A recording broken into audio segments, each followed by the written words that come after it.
장입니다. 우상과 거제물에 대한 성도의 태도 마지막입니다. 제가 감기가 너무 심하게 걸려가지고 목소리가 좀 이렇습니다. 이해해 주시기를 바랍니다. 고린도전서 7장부터는 입으로 들어서서 고린도 교회의 직접적인 물음에 답하고 있습니다. 8장부터 10장에서 우상의 제물의 문제를 다룹니다. 8장에서는요, 연약한 형제들을 실족해 하지 않도록 하기 위해서는 그리스도 안에 누릴 수 있는 자유와 특권을 기꺼이 포기할 줄도 아는 사랑을 가져야 한다라고 교훈했고요. 9장에서는 사도 바울이 자신을 본보기로 하여서 정당한 특권들이 있음에도 불구하고 복음과 그리스도를 섬기기 위해서 그 합법적인 권리조차 사용하지 않았음을 증언하고 있습니다. 그러니까 다른 사도들이 누릴 수 있는 그 어떠한 특권도 사용하지 않았다. 오늘 이제 10장 말씀은 세 가지 주제를 다룹니다. 첫째는 과거 이스라엘 백성의 광야 생활과 그들을 통해 교훈을 얻는 내용을 다루고 있습니다.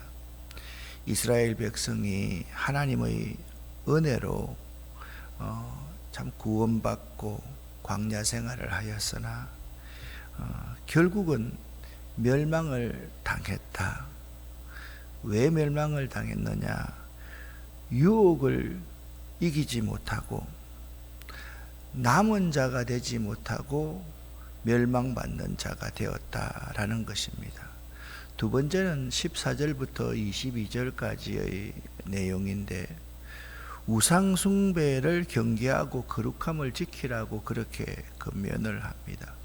그러니까 무슨 말인가 하면 우리는 제사를 지내서 하나님과 영적인 교제를 하고 또 세례를 통해서 하나님과 영적인 교제를 하지만 우상을 섬기는 사람들은 그 우상 제물을 통해서 사탄과 마귀와 교제를 하는 겁니다. 그래서 잘못하면 우리가 그들을 그래서 용납하면 사탄의 계획에 넘어갈 수밖에 없는 자가 될 수 있기 때문에 그것을 조심해야 된다. 그 내용을 다루고 있고요. 마지막은 이제 매우 중요한 8장부터 10장까지의 결론이죠. 모든 것이 가하나 그것이 덕을 세우고 사랑을 실천하는 것인지를 점검해 봐야만 한다. 그 세 가지 내용을 다루고 있습니다. 그래서 오늘 이제 모든 것이 가하나 다 우리가 마음대로 할 수 있는 것이 아니다. 가하다고 해서 우리 마음대로 하는 것이 아니다. 중요한 것은 하나님의 영광을 위한 것인가. 두 번째, 믿음이 연약한 자들의 믿음을 손상치 않을 것인가. 세 번째는 교회 공동체와 개인에게 덕이 될 것인가. 요 세 가지를 생각하면서 우리가 살아야 된다. 사실 이거는 우상 숭배의 문제뿐만 아니라 우리의 삶의 영역에서 정말 중요한 내용입니다. 항상 내가 하나님의 영광, 이 일이 하나님께 영광되는 일인가? 그걸 잘 한번 생각을 해봐야만 합니다. 이 일이 사랑을 담고 있는 일인가? 이 일이 믿음이 연약한 자를 넘어지게 하는 것은 아닐까? 이 일이 덕이 되는 일인가? 이런 네 가지 기준은 우리의 삶에서 너무나도 중요하다라는 말씀입니다. 자, 먼저 1절부터 13절은 이스라엘 역사를 통해서 주는 경계와 교훈입니다. 좀 길지만 여러분 읽어보겠습니다. 쉬운 성경입니다. 성도 여러분, 여러분이 알았으면 하는 것이 있습니다. 그것은 우리 조상들이 다 구름 아래에 있었으며 바다를 무사히 건넜던 일입니다. 조상들은 모두 구름과 바다 가운데서 세례를 받아 모세에게 속하게 되었습니다. 조상들은 모두 같은 영적인 음식을 먹었으며 다 같은 영적인 물을 마셨습니다. 조상들은 그들의 동반자인 영적인 반석에서 나오는 물을 마신 것입니다. 그런데 이 반석은 그리스도였습니다. 그러나 하나님께서는 조상들 대부분을 기뻐하지 않으셔서 그들은 광야에서 죽어 흩어지게 되었습니다. 이런 일은 우리에게 본보기가 되어 우리는 그들처럼 악한 일을 즐겨하지 말라는 경고가 됩니다. 여러분 중에 우상 숭배를 하는 사람들이 있는데 여러분은 그들처럼 우상 숭배하지 마십시오. 성경에 백성들이 앉아 먹고 마셨으며 일어나 춤을 추었다고 기록되어 있습니다. 조상들 중에 가늠한 사람이 있었는데 우리는 그들처럼 가늠하지 맙시다. 그들이 가늠하다가 하루에 23,000명이 죽임을 당했습니다. 또 우리 조상들 중에는 주님을 시험하다가 뱀에 물려 죽은 사람들이 있었습니다. 우리는 그들처럼 주님을 시험하지 맙시다. 조상들 중에는 불평을 늘어놓다가 멸망시키는 천사에게 멸망당한 사람들이 있었습니다. 그러니 여러분들은 불평하지 마십시오. 이 모든 일들은 우리 조상들에게 본보기로 일어난 일들이며 세상의 종말이 다가오는 시대에 살고 있는 우리에게 경고를 하기 위해 기록되었습니다. 그러므로 자기가 굳게 서 있다고 생각하는 사람은 넘어지지 않도록 주의하십시오. 누구나 겪는 시험 위에 여러분에게 닥칠 시험은 없습니다. 하나님은 신실한 분이셔서 여러분이 감당할 수 있는 능력 이상의 시험을 당하도록 내버려 두지 않으십니다. 그리고 여러분이 시험을 당할 때 시험을 견디고 거기서 빠져나올 수 있는 길을 주십니다. 아멘. 특별히 여러분 여기에 6절 말씀, 이런 일은 우리에게 본보기가 되어, 이 말씀을 다르게 번역하면 이런 일은 우리에게 거울이 되어, 그러니까 조상들의 일이 우리에게 거울이 되어서 우리의 행동의 표준을 삼아야 된다라고 말씀하고 있습니다. 이런 일이 우리에게 본보기가 되어서, 그래서 뭐라고 말씀하고 있습니까? 우리 조상들 중에는 하나님을 시험하다가 뱀에게 물려 죽었습니다.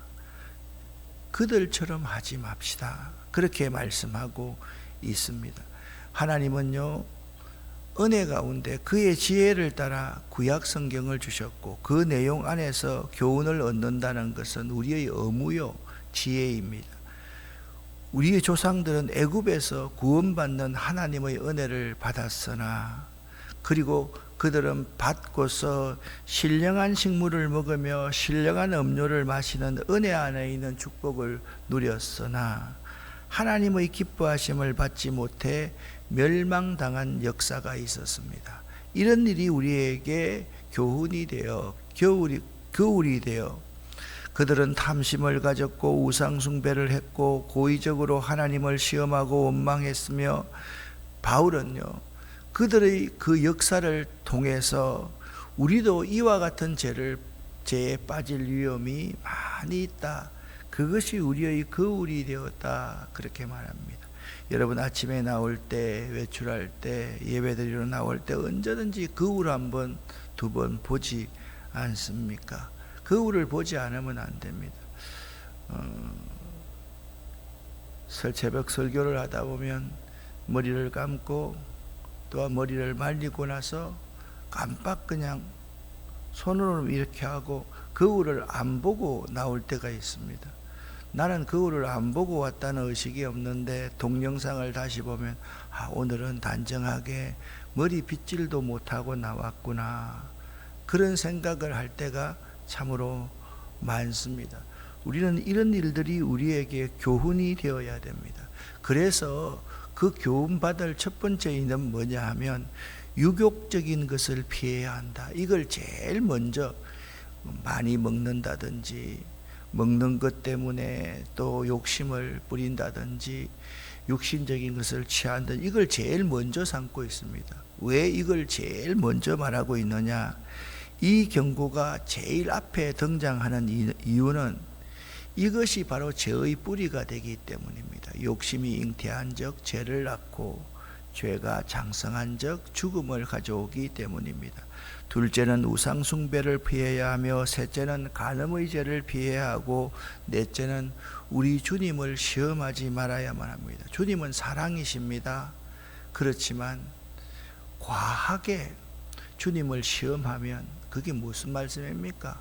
우리 주님 외에 우상을 숭배하면, 우리 주님보다 더 사랑하는 것이 있으면, 우리들이 광야에서 뱀에 물려서 다 멸망했던 것처럼, 광야에서 또한 땅이 갈라져서 다 멸망했던 것처럼 그렇게 멸망을 당한다, 그렇게 말씀하고 있습니다. 왜 주님을 시험하지 말아야 되는가? 주님은 신실하신 분이기 때문입니다. 다섯 번째, 원망하지 않도록 주의해야 됩니다. 감사해야 될 사람이 원망하고 있습니다. 여러분, 누가 세계 최강의 군사력을 가지고 있는 이집트의 파라오를 이길 수 있겠습니까? 모세가 이겼습니까? 아론이 이겼습니까? 미리암이 이겼습니까? 도무지 이길 수 없는 존재입니다. 그런데 하나님이 파라오를 무릎 꿇게 하시고 이스라엘 백성들을 구원하셨습니다. 얼마나 놀라운 은혜입니까? 그런데 광야에 나오자마자 그들은 원망합니다. 불평합니다. 모세라는 지도자에게 대적합니다. 하나님께 대적합니다. 우상을 숭배합니다. 이런 모습이 우리에게 거울이 되어야만 하는 것입니다. 우리 성도는요, 하나님 앞에 자유함을 얻었다고 해서 죄를 지어도 된다고 허용받았다고 생각해서는 안 됩니다. 어떤 이단은 이렇게 생각합니다. 한번 회개하고 구원받았으니까 죄 지은 거 회개할 필요가 없어. 그런 말을 또 믿고 따르는 사람들이 참으로 많습니다. 이 교훈의 의미는 이런 것이 우리의 교훈이게 되어서 무슨 말씀입니까? 우리에게 있는 지나친 자신감, 교만을 경계하고 항상 하나님과 이 세상과 이웃을 두려워하는 사람이 되어야 된다, 그렇게 말씀하고 있습니다. 자, 좀 더 구체적으로 14절부터 22절은 우상 숭배를 금지하는 교훈에 대해서 말씀하고 있습니다. 개역 개정사판으로 같이 읽어보겠습니다. 14절입니다. 그런즉 내 사랑하는 자들아, 우상 숭배하는 일을 피하라. 나는 지혜 있는 자들에게 말함같이 하노니 너희는 내가 이르는 말을 스스로 판단하라. 우리가 축복하는 바 축복의 자는 그리스도의 피에 참여함이 아니며 우리가 떼는 떡은 그리스도의 몸에 참여함이 아니냐. 떡이 하나요 많은 우리가 한 몸이니 이는 우리가 다 한 떡에 참여함이라. 육신을 따라 난 이스라엘을 보라. 제물을 먹는 자들이 제단에 참여하는 자들이 아니냐. 그런즉 내가 무엇을 말하느냐. 우상의 제물은 무엇이며 우상은 무엇이냐. 무릇 이방인이 제사하는 것은 귀신에게 하는 것이요 하나님께 제사하는 것이 아니니 나는 너희가 귀신과 교제하는 자가 되기를 원치 아니하노라. 너희가 주의 잔과 귀신의 잔을 겸하여 마시지 못하고 주의 식탁과 귀신의 식탁에 겸하여 참여하지 못하리라. 그러면 우리가 주를 노여게 하시게 하겠느냐. 우리가 주보다 강한 자냐. 아멘. 계속해서 고린도서를 강의하면서 우리 하나님은 신실하신 분이다, 현명하신 분이다, 그렇게 말씀하고 있습니다. 그러므로 우리는 우상 숭배하는 일을 피하라고 한 후에 주의 만찬과 구약의 제사의 경우를 예를 들어 더 강력하게 경고합니다. 주님의 만찬에 참여한다는 것은 영적인 음식과 음료를 먹는다는 것이고, 구약의 제사에 참여하면 사람들이 전부 다 제물을 하나님께 드리지 않습니까? 그 제물을 제사장이 떼어서 함께 다 마십니다. 이것이 영적인 양식과 영적인 물을 먹는 것입니다. 믿는 성도가 주의 만찬에 참여하는 것은 이런 것입니다. 마찬가지로 이교도들은 제사를 통하여서 우상 숭배를 통해서 귀신들과 교제하는 것이므로 우상 숭배는 귀신과 교제하는 위험성이 있기 때문에 결연한 금지를 선언하고 있는 것입니다. 그렇습니다. 우상 숭배 그 자체는 귀신과 교제할 수가 있는 것입니다. 지금 바울은 고린도 교인들에게 연합에 대해서가 아니라 주님과의 교제에 대해서 말하고 있습니다. 성도가 주의 만찬과 귀신의 식탁을 겸하여 참여하여 그 두 가지를 겸하여서 섬길 수는 없는 법이기 때문입니다. 그 경계선을 분명히 하기 위해서 바울은 이렇게 강하게 경고합니다. 우리가 주님보다 더 강한 자란 말입니까? 우리가 주님보다 주님도 우리에게 구약을 예를 들면서 자신이 몸이 되었고 떡이 되었고 자신이 피가 되어서 우리에게 나누어주는 영적인 교제를 했는데 여러분이 뭐라고? 주님도 그렇게 했는데 주님도 사단에게 시험을 받을 때 성령이 충만해서 광야에 나가서 사단의 시험을 이겼는데 우리는 그런 것 아무것도 없이 성령을 의지하지도 않고 그냥 우상에게 절한 것들과 함께 그들과 똑같이 행동한다면 우리는 당연히 질 수밖에 없고 죽을 수밖에 없는 존재입니다. 이걸 읽잖아요. 메시지 성경과 세번역 성경으로 연달아 22절을 읽어 보겠습니다. 함께 읽습니다. 무엇이든 가능한 것처럼 행동하지 마십시오. 주님을 시험할 생각도 하지 마십시오. 우리가 주님께 질투를 느끼게 하려는 것입니까? 우리가 주님보다 더 강하기라도 하단 말입니까? 아멘. 그래서 지금 이제 이까지만 하면 그러면 뭐 우상 제물을 절대 먹어서는 안 된다는 말인가? 아니다. 이제 정리를 해줍니다. 23절부터 28절은 이렇게 아주 분명하게 정리를 해줍니다. 쉬운 성경으로 23절부터를 읽겠습니다. 모든 것이 허용되었다고 여러분은 말하지만 모든 것이 다 유익한 것은 아닙니다. 또 모든 것이 허용되었다고들 그러지만 모든 것이 다 덕을 세우는 것은 아닙니다. 누구나 자기 유익을 구해서는 안 되고 다른 사람의 유익을 구하여야 합니다. 시장에서 파는 고기는 어떤 것이 되었든지 양심을 위해 꼬치꼬치 캐묻지 말고 그냥 사 먹으십시오. 땅과 그 안에 가득한 것이 다 주님의 것이기 때문입니다. 주님을 믿지 않는 사람들이 여러분을 식사에 초대하여 여러분이 그 집에 가거든 차려놓은 음식은 양심을 위해 꼬치꼬치 캐묻지 말고 무엇이나 드십시오. 그러나 누가 이 음식은 제물로 바쳤던 것이요 라고 말하면 말해준 사람과 그의 양심을 위해 그 음식을 먹지 마십시오. 자, 8장 9장에서 바울은 이렇게 말합니다. 그것이 덕이 안 되면 나는 평생 고기를 입에도 대지도 않겠습니다. 그렇게 말해요. 그것과 연장해 있는 말입니다. 자, 정리합니다. 먼저 먹을 수 있는 경우가 있습니다. 첫째, 시장에서 파는 것, 상품화된 것을 산 경우입니다.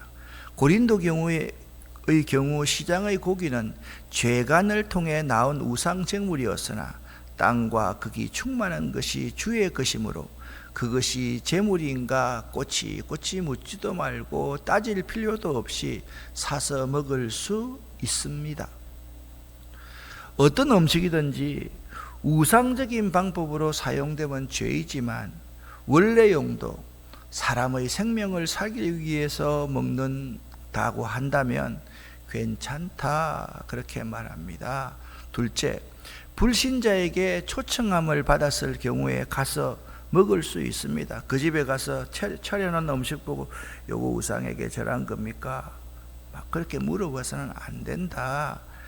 믿는 성도들은 음식에 대해서 더 이상 아무것도 끓일 것이 없기 때문입니다. 그러나 그것이 재물이라고 일부러 말해주는 사람이 있다면 그것을 가르쳐준 자와 양심을 위해서 먹어서는 안 됩니다. 우상 재물 먹는 것은 자유에 속한 일이나 그 자유로 남을 넘어지게 해서는 안 되기 때문입니다. 목사님이 술을 먹어, 목사님이 저걸 해, 그건요 상대에게 굉장한 타격을 줍니다. 우리 같은 사람이 있어 다 이해할 수 있지요. 그러나 처음 나오는 사람들은요, 여러분 장로님, 안수집사님, 권사님 화장실도 안 가는 줄 압니다. 그런 사람 앞에서 내가 마음대로 행동하면 큰일 납니다. 그리스도 안에서 자유를 얻은 성도들에게는 모든 것이 가합니다. 그러나 자신의 자유를 행사하는 것으로 남을 넘어지게 하거나 그렇지 못한 자를 멸시하지 말아야만 합니다. 도리어 그리스도 안에 자유를 얻은 사람은 그 자유를 가지고 다른 사람을 구원하는 데 사용될 수 있는 자유여야 한다라는 말입니다. 이 자유를 제한해야 할 때가 있습니다. 그 자유를 제한할 때가 언제입니까? 예? 감사가, 자유함이나 감사가 비난을 받을 때, 나는 마음대로 해야 돼, 그것이 상대가 비난할 때, 그때는 제한시켜야만 합니다. 또한 하나님의 영광과 배치되는 경우도 마찬가지입니다. 그러므로 우리의 행동의 준거는 매우 중요합니다. 하나님의 영광과 이웃의 유익과 세 번째는 덕을 세우는 것이 되어야만 합니다. 이 모든 것이 다 사랑과 연관이 있습니다. 다시 한번 말씀드립니다. 우리 믿는 자의 행동의 준거가 있습니다. 그것은 뭐냐면 하나님께 영광되는 일인가, 이웃의 유익이 되는 일인가, 세 번째 덕을 세우는 일인가, 그리고 이 모든 것이 사랑으로 행하고 있는 것인가, 그것이 너무너무 중요하다라는 것입니다. 우리 믿는 사람이 이 의식이 없으면 우리는 틀린 사람입니다. 여러분 준거라는 것, 기초라는 게 뭡니까? 기초가 없으면 집이라는 게 형성될 수가 없지요. 내 모든 자유함이 하나님의 영광을 위한 것인가, 이웃에게 상처를 주지 않는 일인가, 그리고 더 중요한 것은 덕이 되는 일인가, 그리고 사랑을 담은 일인가, 요 세 가지를 하는 흉내를 낸다 그래도 이 사랑을 하지 않고 자기를 드러내는 것이면 교만하고 자꾸 자기 자랑하고 자기 드러내고 자기 의를 말한다 하면 그것은 이게 뭡니까? 더 큰 우상이 되기 때문에 그렇다라고 사도 바울은 말하고 있습니다. 그 원칙의 목표가 무엇이냐? 여러분 고린도전서 8장부터 10장은요 우상의 제물에 관한 문제가 사실 아니고요, 우리 그리스도인의 삶의 원리에 관한 문제입니다. 자, 10장은 너무 중요한 장입니다. 29절부터 33절까지를 함께 읽어 보겠습니다. 내가 말한 양심은 너희의 것이 아니요 남의 것이니 어찌하여 내 자유가 남의 양심으로 말미암아 판단을 받으리요? 만일 내가 감사함으로 참여하면 어찌하여 내가 감사하는 것에 대하여 비방을 받으리요? 그런즉 너희가 먹든지 마시든지 무엇을 하든지 다 하나님의 영광을 위하여 하라. 유대인이나 헬라인에게나 하나님의 교회나 거치는 자가 되지 말고 나와 같이 모든 일에 모든 사람을 기쁘게 하여 자신의 유익을 구하지 아니하고 많은 사람의 유익을 구하여 그들로 구원을 받게 하라. 그들로 구원을 받게 하라. 그들로 구원을 받게 하라. 다 하나님의 영광을 위하여 하라. 그렇게 말씀하고 있습니다. 자, 이것을 메시지 성경으로 한번 읽어 보겠습니다. 나는 남의 양심을 판단할 위치에 있지 않으므로 남이 먹는 것에 대하여 신경 쓰지 않습니다.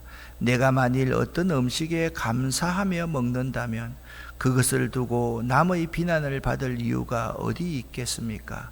그러므로 여러분은 먹든지 마시든지 무슨 일을 하든지 모든 것을 하나님의 영광을 위해 하십시오. 유대 사람에게도 그리스 사람에게도 하나님의 교회에도 걸림돌이 되지 마십시오. 나도 모든 일에서 모든 사람을 기쁘게 하려고 노력합니다. 내가 나 자신에게 좋은 것만 추구하지 않고 많은 사람이 구원을 받게 하려고 그들의 유익을 구하는 것과 같습니다. 아멘. 자, 여러분의 행동의 중요한 증거 첫 번째, 하나님의 영광을 위한 것인가? 이웃에게 유익이 되는 것인가? 공동체와 개인의 덕이 되는 것인가? 이 모든 것에 더하여서 사랑으로 행하고 있는 것인가? 이 네 가지를 여러분 꼭 기억하십시오. 그런즉 먹든지 마시든지 무엇을 하든지 다 하나님의 영광을 위하여 하라. 기도하겠습니다. 하나님 아버지, 감사합니다. 매 순간순간 우리에게 건강을 주시고 믿음을 주셔서 감사합니다. 걸을 수 있는 힘을 주시고 누워서 일어날 수 있는 힘을 주신 분도 하나님이십니다. 우리의 몸을 우리를 위해서 사용하지 않도록 하시고 하나님의 영광을 위해서 사용할 수 있게 하시고 이웃을 구원하는 일을 위해서 우리의 몸을 사용할 수 있는 저희들 될 수 있도록 도와주시옵소서.